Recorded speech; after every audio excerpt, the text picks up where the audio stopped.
आज हम लेखांकन के सिद्धांतों के बारे में बात करेंगे।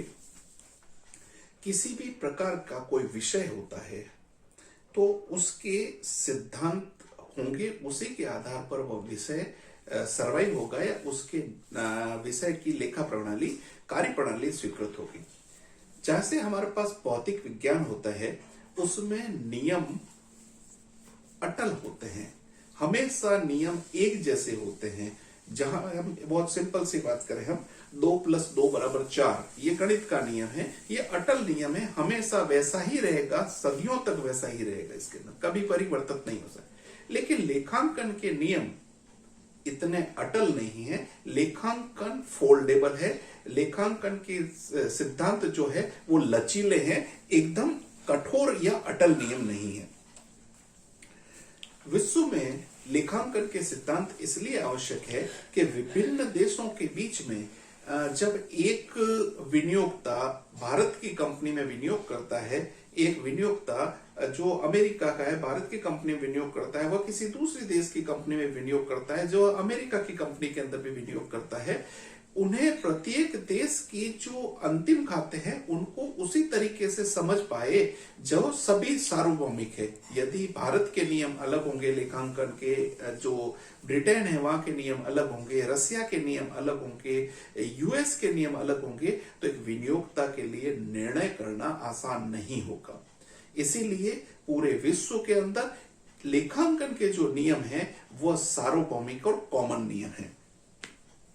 इन्हीं नियमों के आधार पर भारतीय चार्टर्ड अकाउंटेंट संस्था ने भी 21 अप्रैल 1971 को लेखा मानक मंडल अकाउंटिंग स्टैंडर्ड बोर्ड का गठन किया गया है, जो समय समय पर भारतीय परिस्थितियों के अनुसार लेखा मानक तैयार करते हैं। 2 प्रकार के लेखा मानक हैं जो एएस कहलाते हैं, अकाउंटिंग स्टैंडर्ड, और एक कहलाता है आईएएस, इंटरनेशनल अकाउंटिंग स्टैंडर्ड। तो इंटरनेशनल अकाउंटिंग स्टैंडर्ड और भारतीय जो IND-IS जो भारतीय चार्टर्ड अकाउंटिंग संस्था ने किए हैं, वो दोनों के अंदर अधिकतम समानता होनी चाहिए।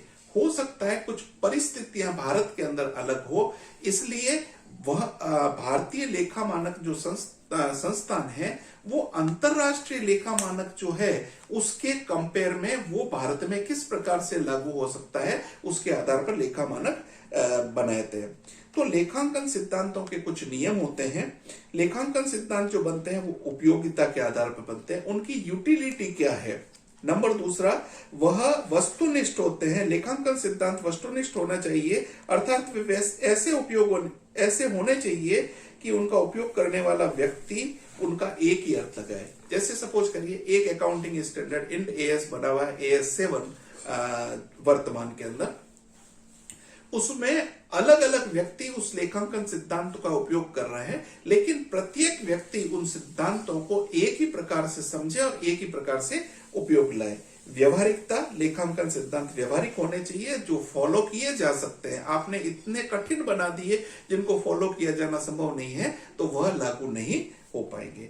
तो लेखांकन के सिद्धांत जो है उनको हम 2 भागों में बांटते हैं, एक लेखांकन परंपराएं और लेखांकन अवधारणाएं।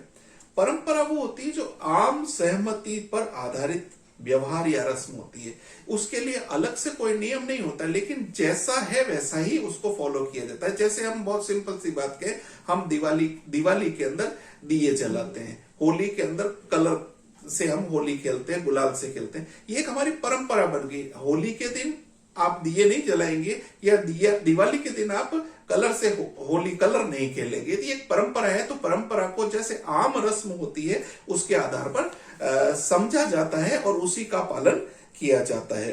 ये जो व्यवहार है वो सामान्य स्वीकृति के आधार पर होता है, अंतरराष्ट्रीय जो लेखा मानक है उनके आधार पर होता है, महत्वपूर्ण नियम होते हैं। तो लेखांकन, हमारे पास लेखांकन की परंपरा जो परिपाटियां हैं वह हमारे पास 4 परिपाटी है। नंबर 1 प्रकटीकरण की परंपरा, नंबर 2 महत्वपूर्णता की परंपरा, नंबर 3 एकरूपता की परंपरा और नंबर 4 रूढ़िवादिता।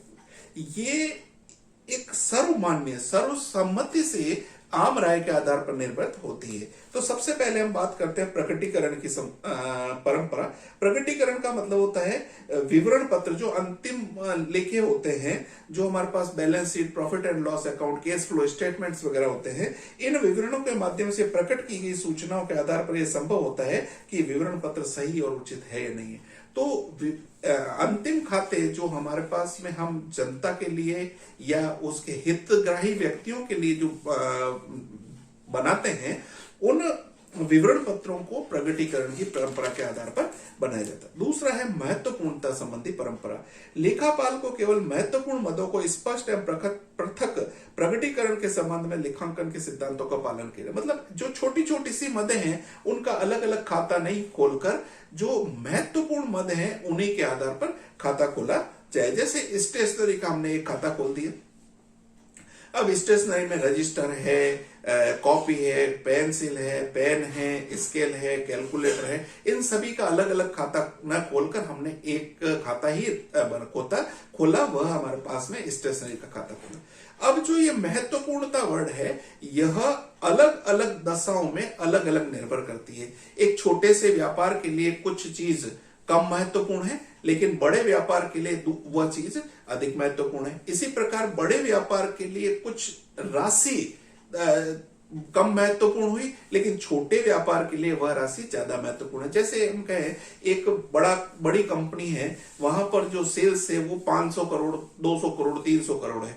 वहां पर जो 100, 200, 500 के अमाउंट है, वह की बजाय वह राउंड फिगर के अंदर लाख या 10 लाख के आधार पर। लेकिन जो छोटा व्यापार है, जिसका पूरे साल भर का व्यापार में सेल्स 5 लाख की है, उसके लिए 100, 200, 500 रुपए भी बड़ी अमाउंट हो सकती है। तो यह व्यापार की परिस्थितियों पर डिपेंड करता है, व्यापार की स्थिति पर डिपेंड करता है कि कौन सी चीज ज्यादा महत्वपूर्ण है और कौन सी महत्वपूर्ण नहीं है। तीसरी हमारे पास अवधारणा है एक रूपता संबंधी अवधारणा। एक रूपता संबंधी अवधारणा जो है वह ये कहती है एक अवधि से दूसरी अवधि में लेखांकन के सिद्धांत जो है वह लेखा विधि एक रूपता होनी चाहिए। जैसे हास काम लेखांकन कर रहे हैं, वह एक रूपता होनी चाहिए। प्रीपेड आउटस्टैंडिंग का कैलकुलेशन करते हैं, वह एक रूपता होनी चाहिए। और खाते जो बनाए गए हैं वो खाते भी महत्वपूर्णता संबंधी जो खाते बनाने हमने सोचे हैं, वह भी खाते की संबंध में जो विधि है वो एक रूपता पूर्ण रखी गई है। चौथे हमारे पास है रूढ़िवादिता की अवधारणा या रूढ़िवादिता की परंपरा। इस दृष्टिकोण के अनुसार संपत्ति और आयों का मूल्यांकन इस प्रकार के वैकल्पिक मूल्यों पर करना चाहिए जो लाभ पर से कम अनुकूलतम प्रभाव डाले, अर्थात जो सबसे कम लाभ प्रकट करे। संपत्तियों के मूल्यांकन के संबंध में भी चालू संपत्तियों में यह नियम महत्वपूर्ण है, जिसमें हम लागत मूल्य एवं बाजार मूल्य दोनों में से जो कम मूल्य होता है उसके आधार पर अंतिम रहती का मूल्यांकन करता है। इसी सिद्धांत के अनुसार संभावित लाभों को ध्यान नहीं रखा जाता है, लेकिन यदि संभावित हानि है तो उसका प्रावधान कर दिया जाएगा। जैसे एक व्यापारी है, उसने 100 बोरी गेहूं 2000 रुपए प्रति बोरी के हिसाब से क्रय किया, वह उसके पास स्टॉक के अंदर रखा हुआ है। अब बाजार के अंदर गेहूं की जो दर है वह 2000 की बजाय 2200 हो गई है ना।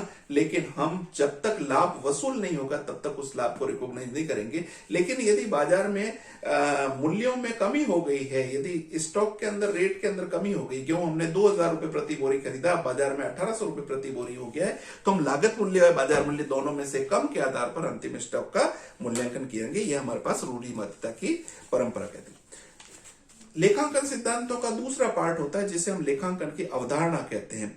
अवधारणा जो है वह स्वयं सिद्ध सिद्धांतों एवं मान्यताओं की श्रृंखला जो एक विचार की आधारशीलता के निर्माण में सहायक हो। अवधारणा से तात्पर्य उन मूलभूत विचारों से लिया जाता है जिस पर उस शास्त्र का संपूर्ण ढांचा आश्रित होता है। तो वर्तमान में जो 12 अवधारणा है उसमें सबसे पहला है अस्तित्व संबंधी अवधारणा, मुद्रा मापन संबंधी अवधारणा, चालू व्यवसाय संबंधी अवधारणा, क्रय मूल्य संबंधी अवधारणा, द्विपक्षीय अवधारणा, उपार्जित अवधारणा, वसूली संबंधी अवधारणा, लेखाकाल संबंधी अवधारणा, उपयुक्तता की अवधारणा, चिट्ठा समीकरण की अवधारणा, आय तथा व्ययों के मेल की अवधारणा और कानून के पालन की अवधारणा। कुल 12 अवधारणा दी है। इसमें से मुख्य मुख्य जो अवधारणा है उसको हम बात करते हैं। एक है मुद्रा माप संबंधी अवधारणा। लेखांकन में उन्हीं व्यवहारों को रिकॉर्ड किया जाएगा जबकि उन व्यवहारों को मुद्रा के रूप में अभिलिखित किया जा सकता है। यदि वह मुद्रा के रूप के अंदर अभिलिखित नहीं किया जा सकता तो उसका अकाउंटिंग में जर्नल एंट्री नहीं की जा सकती। चालू व्यवसाय संबंधी अवधारणा, व्यापार में जो कार्य होते हैं वह यह मान के चलना है कि व्यापार निरंतर रूप से चलता रहेगा या निकट भविष्य में बंद नहीं कर रहे हम उसको। तो इसी के आधार पर हम वर्तमान में संपत्तियों पे हास लगाते हैं। दो चीज होती है, एक संपत्ति हमने 1 लाख की खरीदी, यदि हास की दर हमने 10% रखी है तो हम 10 वर्षों तक स्थायी की स्थिति से 10-10 हजार का हास काटेंगे। लेकिन जरूरी नहीं है। इस अवधारणा के आधार पर हम जो चालू व्यवसाय संबंधी अवधारणा है, वर्ष के अंत में हमने 10,000 का हास लगा दिया, 1 लाख में से 10,000 गए, 90,000 रुपए उस संपत्ति का मूल्य रखा, तो वह जरूरी नहीं है कि 90,000 वास्तविक रूप से हो। यद्यपि स्थिति विवरण यह कहता है कि संपत्ति जिस मूल्य पे दिखाई गई है वो वास्तविक रूप से उस मूल्य पे संपत्ति का विक्रय किया जा सकता है, परंतु जो हमारे पास में चालू व्यवसाय की अवधारणा है वह अवधारणा यह कहती है कि हमें निरंतरता अपनानी है। दूसरा है क्रय मूल्य संबंधी अवधारणा, जो भी हम स्थायी संपत्ति क्रय करते हैं उसका लेखांकन बाजार मूल्य की अपेक्षा क्रय मूल्य या ऐतिहासिक मूल्य पर ही करना है, और उसी के आधार पर हम हास की गणना करते हुए हास घटाएंगे। यह नहीं है कि प्रति वर्ष हम रिप्लेसमेंट वैल्यू या तत्कालिक बाजार मूल्य पर हम उसका लेखांकन करें या बैलेंस शीट के अंदर। एक चीज ध्यान रखने की बात है, जब हम स्थायी संपत्तियों की बात करते हैं तो हमें हमेशा ऐतिहासिक मूल्य पे लेखांकन करना होता है, जबकि हम चालू संपत्तियों की बात करेंगे तो लागत और बाजार मूल्य दोनों में से जो कम है उस पर हम लेखांकन करेंगे। लेकिन किसी भी स्थिति में जो लाभ अभी तक वसूल नहीं हुआ है उसका लेखांकन नहीं करते या उसे रिकॉग्नाइज नहीं करते हैं। द्विपक्षीय अवधारणा के अंतर्गत प्रत्येक व्यवहार दो पक्ष प्रभावित होते हैं। एक व्यक्ति देने वाला होता है, दूसरा लेने वाला होता है। एक वस्तु आने वाली होती है, दूसरी वस्तु जाने वाली होती है, या हानि और लाभ के संबंध के अंदर होता है। तो प्रत्येक ट्रांजैक्शन और इवेंट जो है उसके 2 भाग होते हैं। द्विपक्षीय अवधारणा हमारे पास रहती है। उपार्जित अवधारणा 2 प्रकार तरीके से देखते हैं, खर्चों के संबंध में और आय के संबंध में। खर्चों की बात हम करेंगे तो ऐसे आयगत व्यय जो चालू वर्ष से संबंधित है तथा जिनका भुगतान चालू वर्ष में किया गया है वो चालू वर्ष के खर्चे मानेंगे। दूसरा, ऐसे आयगत व्यय पर जो चालू वर्ष से संबंधित है परंतु जिसका भुगतान हमने एडवांस में कर दिया है, गत वर्ष में किया जा चुका है, उसको भी हम इस वर्ष के व्यय मानेंगे। तीसरा है ऐसे आयगत व्यय जो चालू वर्ष से संबंधित है परंतु जिनका भुगतान चालू वर्ष में नहीं किया, that is called outstanding expenditure. इन सभी चीजों को सम्मिलित करते हुए समस्त व्यय हम लेंगे। एक बात और हम करेंगे, रिसिप्ट एंड पेमेंट और इनकम एक्सपेंडिचर अकाउंट की बात करते हैं। रिसिप्ट एंड पेमेंट अकाउंट में सभी प्रकार के व्यय, चाहे वो आयगत व्यय हो चाहे पूंजीगत व्यय हो, व्यय पक्ष में लिखे जाते हैं। लेकिन जब हम इनकम एंड एक्सपेंडिचर अकाउंट बनाते हैं उसमें जो खर्चे होते हैं उसमें केवल हम आयगत खर्चे लेते हैं और उस आयगत खर्चे में आउटस्टैंडिंग एक्सपेंसेस और प्रीपेड एक्सपेंसेस के समायोजन करते हैं। दूसरा है आय के संबंध में अवधारणा। आय के संबंध में भी केवल उसी वर्ष की आय मानी जाएगी, जैसे ऐसी आय जो चालू वर्ष से संबंधित है चालू वर्ष में प्राप्त कर ली गई है, ऐसी आय जो चालू वर्ष से संबंधित है परंतु गत वर्ष में प्राप्त कर दी गई है, एडवांस में प्राप्त कर ली गई, उसका भी लेखांकन इस वर्ष किया जाएगा इनकम एंड एक्सपेंडिचर अकाउंट के अंदर। ऐसी आय जो चालू वर्ष से संबंधित है परंतु अभी तक प्राप्त नहीं हुई है, यानी हमें अभी प्राप्त होनी बाकी है, उसको भी हम इनकम एंड एक्सपेंडिचर में इसी वर्ष में सम्मिलित करेंगे। नेक्स्ट है हमारे पास वसूली संबंधी अवधारणा। यह विधि यह बताती है कि आय को किस समय माना जाए। तो आय उसी समय मानेंगे जब वास्तविक रूप से वह आय वसूल हो गई हो, तथा व्यय को हम उसी समय रिकॉग्नाइज करेंगे जब व्यय या हानि होने की संभावना उदित हो गई या वह कारण ज्ञात हो गए जिसके आधार पर व्यय या हानि होने हैं। जैसे यदि सपोज करें एक व्यक्ति ने जिसको हमको माल बेचना है, उसने हमें 10,000 के माल के लिए 2,000 रुपए अग्रिम रूप से दे दिया। न माल अभी बना है, न माल हमने उसको दिया है, न माल की डिलीवरी दी है, न माल का स्वामित्व का हस्तांतरण हुआ है। तो ये 2,000 रुपए जो है वो एडवांस पेमेंट होंगे, हम उसको आय में शामिल नहीं करेंगे। इसी प्रकार यदि किसी व्यक्ति से हमने 10,000 रुपए पूरे प्राप्त कर लिए, उस माल का स्वामित्व उसको दे दिया, हमने उस माल को हमारे यहाँ से भेज दिया है, रवाना कर दिया है और माल अभी उसे प्राप्त नहीं हुआ, लेकिन क्योंकि माल का स्वामित्व हस्तांतरण हो गया है इसलिए माल की सुपुर्दगी भले ही ग्राहक को प्राप्त नहीं हो, इस वर्ष की आय में शामिल करेंगे। कभी कभी ऐसा होता है, माल के पैसे हमने प्राप्त कर लिए, माल की सुपुर्दगी नहीं दी है, लेकिन माल का स्वामित्व तो हमने उपभोक्ता को दे दिया है, तो ऐसी दशा में वह इस वर्ष की आय में सम्मिलित की जाएगी। उपयुक्तता की अवधारणा, इस अवधारणा के आधार पर अदत्त खर्चों को वर्ष के खर्चों में सम्मिलित कर दिया जाता है तथा पूर्वदत्त खर्चों को, जो एडवांस पेमेंट है, उसको हम लेस कर देते हैं खर्चों में से या सम्मिलित नहीं करते हैं। चिट्ठे संबंधी अवधारणा के अंतर्गत जितना प्रत्येक व्यवहार का जितना डेबिट होगा उतनी ही राशि क्रेडिट होगी, मतलब डेबिट इक्वल टू क्रेडिट। आय तथा व्ययों के मेल की अवधारणा, इस वर्ष जो हमने आय प्राप्त की है, सबसे पहले अभी हमने वसूली संबंधी अवधारणा में आय देखा था।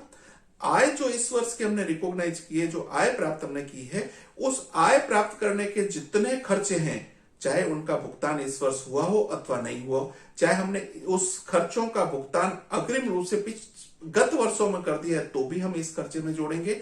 और ऐसे व्यय जो इस वर्ष की कमाई गई आय से संबंधित नहीं है, उसका व्ययों का लाभ आगामी वर्षों में मिलेगा, तो हम उस राशि को घटा देते हैं, उसको हम इस वर्ष के व्ययों का नहीं करते। इसका मतलब है जो आय हमने कमाई है उसके संबंध में कितने व्यय हुए उसका हमको लेखांकन करना है।